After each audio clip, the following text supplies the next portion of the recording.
Thank you so much. It's really scary to be here among the smartest of the smart. No wonder that by age 5 I was a raging feminist, although the term had not reached Chile yet, so nobody knew what the heck was wrong with me. Isn't it always true? Heart is what drives us and determines our fate. That is what I need for my characters in my books, a passionate heart. I need mavericks, dissidents, adventurers, outsiders, and rebels who ask questions, bend the rules, and take risks. People like all of you in this room. Nice people with common sense do not make interesting characters. They only make good former spouses. Of those. But the climate crisis is the rare but all-important global or strategic conflict. Everything is affected. And we have to organize our response appropriately. We need a worldwide global mobilization for renewable energy, conservation, efficiency, and a global transition to a low-carbon economy. We have work to do. All right, I got a minute. So the TED Wish, I wish that you personally and every creative individual and organization that you know will find a way to directly engage with a public school in your area, and that you will then tell the story of how you got involved, so that within a year we have 1,000 examples of transformative partnerships, profound leaps forward. As a magician, I try to create images that make people stop and think. I also try to challenge myself to do things that doctors say are not possible. At minute 12, I started to have ringing in my ears, and I started to feel my arm going numb. And I'm a hypochondriac, and I remember arm numb means heart attack, so I started to really get paranoid. Then at 13 minutes, maybe because of the hypochondria, I started feeling pains all over my chest. It was awful. At 14 minutes, I had these awful contractions, like this urge to breathe. Waiting. And then suddenly I hear screaming, and I think that there's some weird thing that I had died or something had happened. And then I realized that I had made it to 1632. So with the energy of everybody that was there, I decided to keep pushing, and I went to 17 minutes and 4 seconds.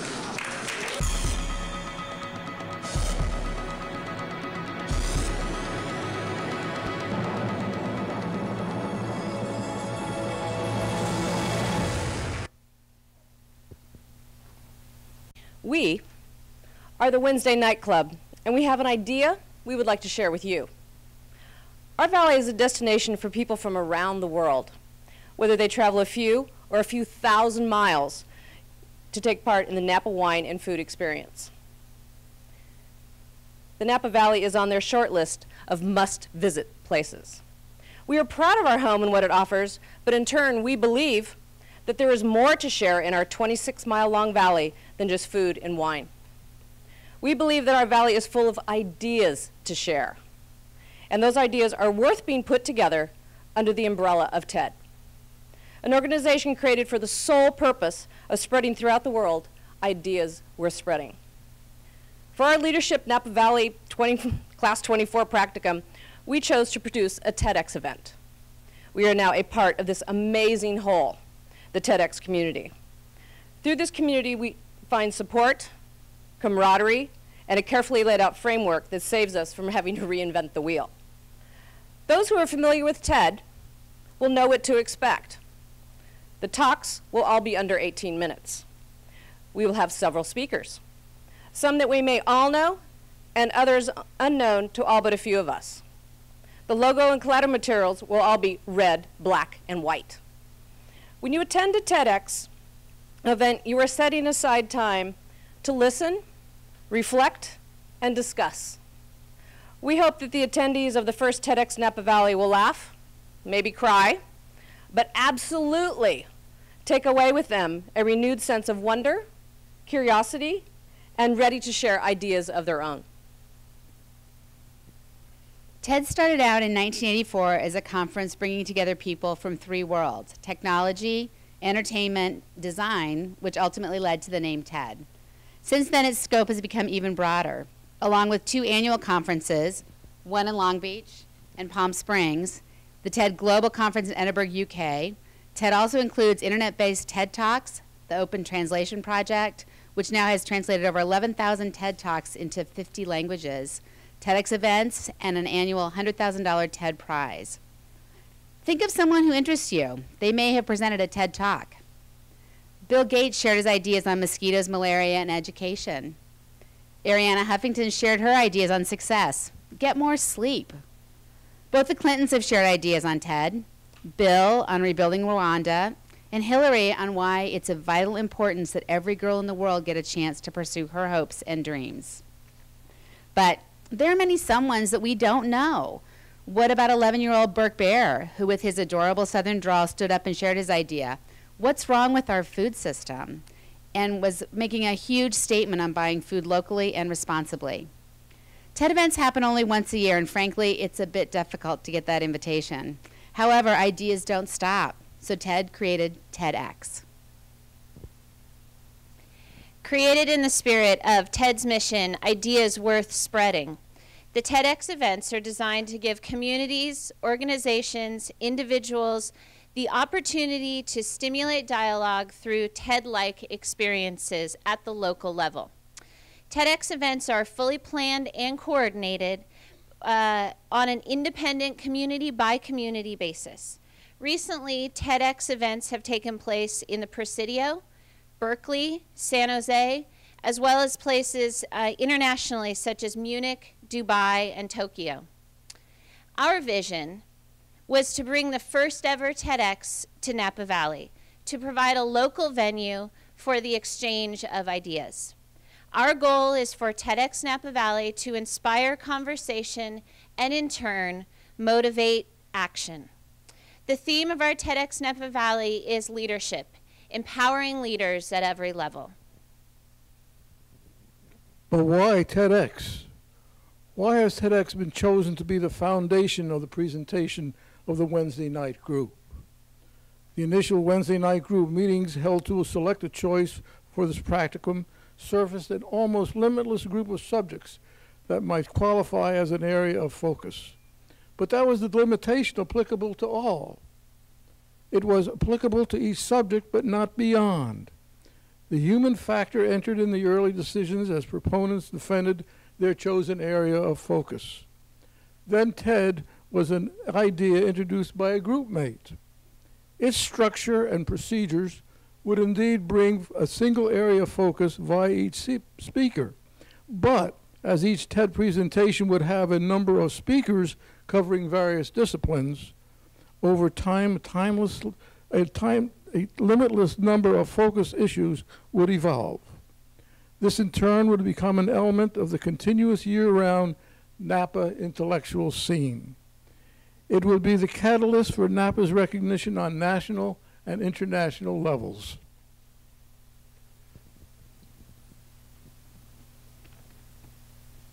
How? How did we do it? How have we created this event? Commitment, communication, connections, collaboration, change, and cheer. We made a commitment to the project and to each other to attend scheduled meetings past our leadership deadline through the project completion in the fall of 2011. Communication was key within the group and to the masses. Discussions of needs, duties, resources, connections, and potential speakers. Connections within our community and abroad were important to obtain a venue, invite speakers, solicit support. Who knows who? Where can we host this event? Who would make a great speaker? Collaboration. It took all of us bringing our own passions to the forefront for the selection of the speakers and to share our efforts in organizing this event. And change. Change is ultimately our goal, to influence this community, to spread the good ideas of others. But in the process, we also had to be flexible. Changes in schedules, changes in venue, speakers, event dates. And last but not least, cheer. Cheer on our group mates when a speaker was booked. cheer on our group mates when a new form of support from the community surfaced. Cheer on our efforts to the world near and far. So how did we do it? We applied for and obtained a TED license, collected and created content for our website, designed a logo, secured event insurance, opened a bank account, built a budget, obtained community buy-in, booked a venue, invited speakers, solicited sponsors. The list goes on. We made connections for public relations and marketing, drafted a press release. We have plans for swag, such as t-shirts, banner, flyers. You can now follow us on Twitter, and please like us on Facebook. Thank you. So, Irv and Danielle provided us with the whys and hows, and so I'm going to tell you about who's involved. Who's the who's in Whoville, I guess. So who are the key players in TEDx Napa Valley? With regard to event logistics, which includes marketing, PR, media, venue, sponsors, donors, etc., we asked ourselves, who do we know that would be interested in participating in our event, and who would be a good fit in becoming part of our event? So this brainstorming ultimately led us to securing, one, the Napa Valley Opera House as our venue. We have Tom Fuller for public relations, and Ryan Gibbons Photography for photography purposes. And most importantly, Vino Cartel will be providing all of our media both before, during, and after the event. With respect to speakers, for our speakers, in keeping with the spirit of and theme behind the TEDx event, we asked ourselves who would best fit the individual topics, who has made a significant impact within their respective communities, who would be an engaging and dynamic speaker with an idea truly worth sharing. We sourced out leaders in their own communities, and persistence was key in booking these inspiring speakers. Phone calls, letters, emails, impromptu in-person visits. Nothing was off limits to attain the speakers that we desired. Lots of hard work and perseverance has resulted in the following list of speakers. Cecil Williams, minister from Glide Memorial Methodist Church in San Francisco. He's also a community leader, author, lecturer, and spokesperson for the poor. He was the individual that was featured in the Pursuit of Happiness movie with Will Smith. Tim Janigan, the co-inventor of One World Football. He's known as a creative problem solver. He creates and develops systems and technologies with patents pending in a diverse range of industries, from construction and banking to science and medicine. Nicolette Neiman, she's an environmental attorney, as well as the author of The Righteous Pork Chop, Finding a Life in Food, Good Food Beyond Factory Farms. Ed Matovic, local Ed Matovic, president of Intervine and local Napan, whose passion lies in fostering dogs from local animal shelters with his wife and creating inspiring doggy home videos, which he posts to promote fostering and adoption. Another local, Mark Brewer, principal of American Canyon High School.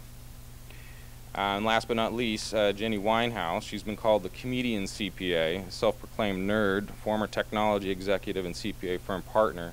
She's made it her mission to eliminate boring from the world of presentations.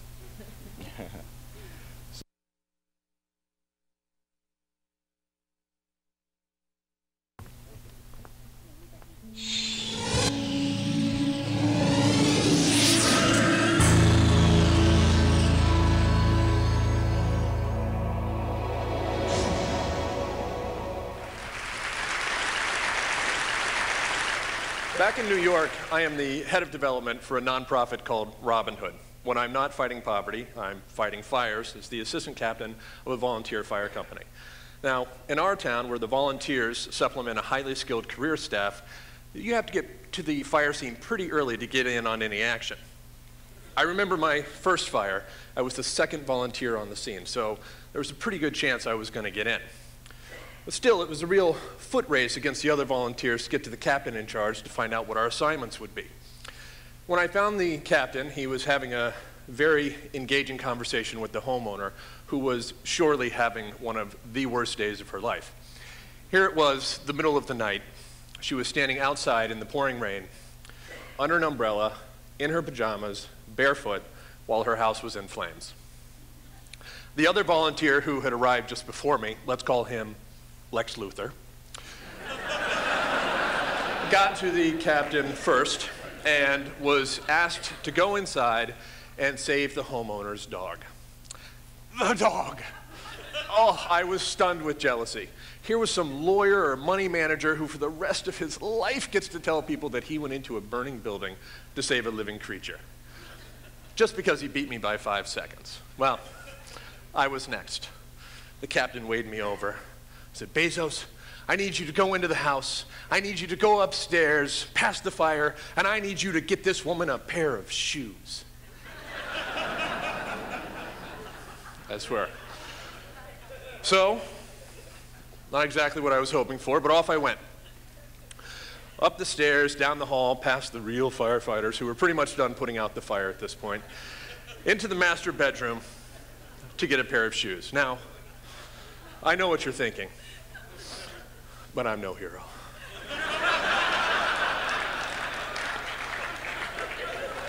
I carried my payload back downstairs where I met my nemesis and the precious dog by the front door. We took our treasures outside to the homeowner where, not surprisingly, his received much more attention than did mine. A few weeks later, the department received a letter from the homeowner thanking us for the valiant effort displayed in saving her home. The act of kindness she noted above all others, someone had even gotten her a pair of shoes. You know, in both my vocation at Robin Hood and my avocation as a volunteer firefighter, I am witness to acts of generosity and kindness on a monumental scale. But I'm also witness to acts of grace and courage on an individual basis. And you know what I've learned? They all matter. So as I look around this room at people who either have achieved or are on their way to achieving remarkable levels of success, I would offer this reminder. Don't wait. Don't wait until you make your first million to make a difference in somebody's life. If you have something to give it now. Serve food at a soup kitchen, clean up a neighborhood park, be a mentor. Not every day is going to offer us a chance to save somebody's life, but every day offers us an opportunity to affect one. So get in the game. Save the shoes. Thank you.